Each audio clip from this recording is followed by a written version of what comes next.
Hi everyone, my name is Vera. I am a fashion photographer. I also run my own blog, I started a YouTube channel, and I run my own production company, and that's basically mainly what I do.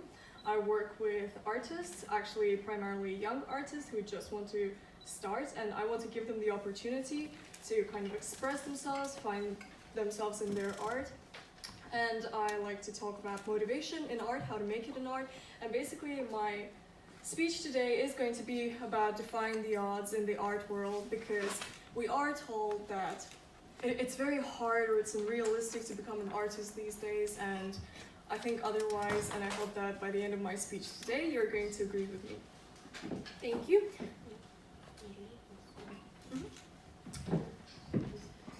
Okay, so let's see how this works. There you go, my story. So I'm going to be looking at my phone. So. All right, I'd like to begin by asking you to visualize your ideal future. Maybe your ideal career, maybe your perfect office, or that stylish, I don't know, jumper that you're going to be wearing when you're going to be bossing people around. And people tell us to visualize our dreams because somehow it's going to summon the powers of the universe to come and materialize our dreams. But then ultimately people also contradict themselves and they say that actually dreams never come true. And sadly enough, our parents are the first ones to come and kind of crush our dreams. So I come from a Jewish household. Very stereotypically, my mother is a lawyer, my father is a doctor. Everyone in my family is either a lawyer or a doctor. So you can imagine I had plenty of choice in terms of my career growing up, right? And so I always heard like, oh, maybe, you know, being an artist is not realistic or there's so much competition. But today I want to talk about defying the odds. I want to talk about courage. I want to talk about serendipity. And I want to talk about happiness. So I'm a first year UCL student. I study philosophy and art history. I also run a full-time production company along with my partner. We have a team of makeup artists and stylists. We all work together. We're a big family. I believe in creating a world. Oops. There you go. These are some of my pictures that I took when I was younger. That's me. I believe in working with people that you have a really good relationship with. And that's kind of what we do. We've got our studio in Soho and we all kind of stay together. Anyway, so how I started shooting. It was actually by accident. My dad got me my first camera. It was one of those Kodak disposable ones. And I really loved it. Because it was a film camera, we never actually printed any of my photos because I actually grew up in Cyprus and there was physically nowhere to print them out. But I really loved the sound that it made, you know, the and yeah, I kind of played around with that. And then I also started Photoshop, like learning how to use the program really early. Not because I'm some kind of like tech geek, but because my mother, she was convinced that if I play like Sims or GTA, that we're going to like get viruses in our computer, and so I had to basically entertain myself with whatever Windows had to offer me, which was basically Solitaire and Paint and, well, Photoshop. And my first Photoshop creations was giving myself a mustache or giving myself like huge alien eyes and all sorts of things. It was really fun. Anyhow, so one day my father had enough of me of begging to get my first digital camera, and he bought me a Canon 60D, and I was so happy. And I was 13 at the time, and I decided that the moment I hold this camera, I'm going to have a bunch of gigs coming my way, and I'm going to have models coming and knocking on my door. And then I realized that you actually had to learn how to use it. Because one day I changed my white balance, and then I was taking pictures and all my friends had blue skin and I didn't know what was happening. And so as you can imagine, Cyprus is neither very big and not very fashion conscious, but we do have a lot of good music. So my first job was actually shooting musicians at gigs and pubs and things like that, and I really enjoyed it. And then one day I kind of entered the fashion world, but it was actually from the other side. I was in Starbucks one day getting a drink, and then some girl came up to me and she was like, I want you to model for me. And so I was, whatever, 15, 16 at the time, I agreed. And I made friends with a photographer who was shooting me, and soon I started being his assistant. And then a few months later, I was shooting my first editorial for Cypriot Cosmopolitan. And so that was like, wow, I was super excited about it. And then I dropped out of school midway through my GCSEs. I'm sure my Jewish father was very proud of me at that point. I traveled around, and then I ended up in London, and I restarted my school again. And at that point, I met my partner, who's also a photographer, and he shared the desire to create this company with me, and he was crazy enough to kind of sign up for that and let me move into his apartment a few weeks after knowing each other. And then we spent a year working full-time. We actually co-shared a one-bedroom flat with 2 other people. So I lived with like long-haired guys, and it was horrible because we only had like 1 shower drain. Anyway, so I'd like to talk about gender and age. And at some point, I'm actually going to tell you an anecdote that kind of happened with me. So last year we had to shoot a documentary for Vanity Fair, and we had to interview a big musician. And so I met up with my employer at the train station where we were supposed to go to the magazine's loft that's outside in the country. And he was kind of mocking me the entire time. He was like, oh, you're really young. Oh, and you're a girl as well.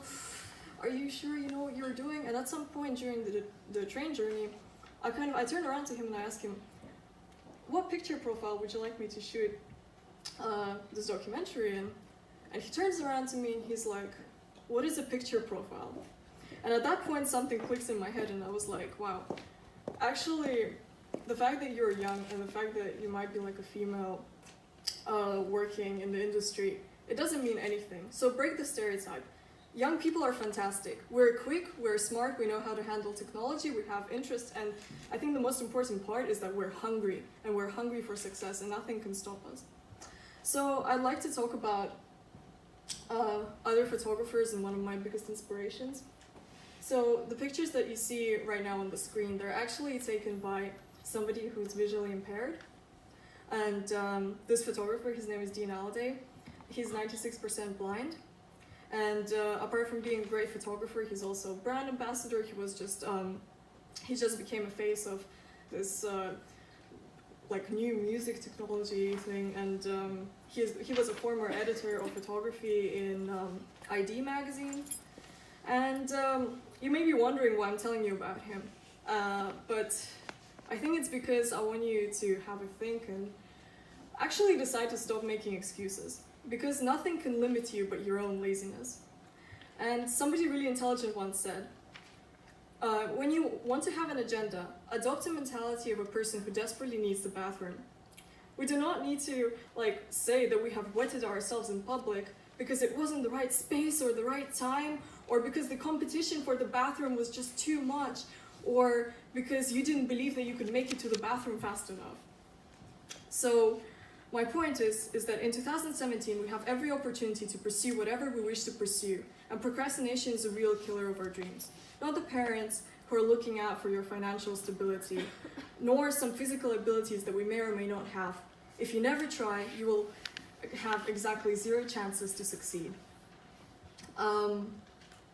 So I think I have spent a little bit too much time talking about how we actually set up the studio. So I think I'm just going to go straight to the point and say that one of the most important parts in the industry is, first of all, finding your niche, seeing how you can develop your skills and what extra skills you can gain that are going to benefit the person that you're working with, and that in turn are going to benefit you.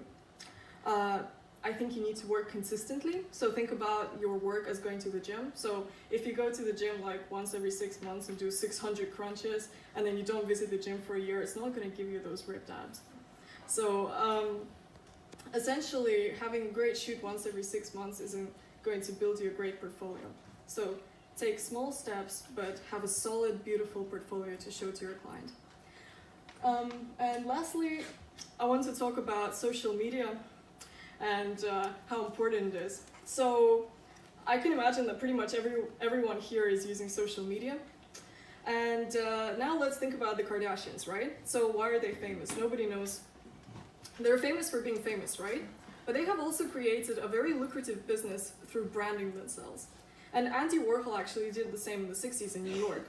So my point is that you have to engage with the digital world and establish a following online. Become a storyteller and educator. Create beautiful content that's not only meaningful, but it will legitimize your work for your investors and for people who want to potentially work with you.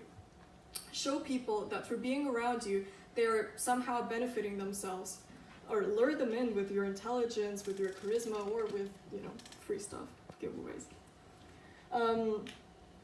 Essentially, you have a platform where the majority of a Western world is located at a click of your finger. So utilize it, and it may land you a great gig like giving a speech at LSE or something like that. So to conclude, I want to say that don't be afraid to follow your dreams. Calculate your risks objectively and constantly work on your skills. Understand that young independent entrepreneurs are the shapeshifters of the world, and your vision may become revolutionary. You don't need money to be successful. You don't need a degree. You just need a good idea and consistency. We're all born dreamers, and sometimes we get a little lost. But let your love and your passion for your art be your guide. And it had become mine. So everyone at AM Dream Factory, which is my production company, we're all dreamers. And for as long as I live, I'll be a dreamer. And I hope you'll be a dreamer too, because dreams come true. Thank you.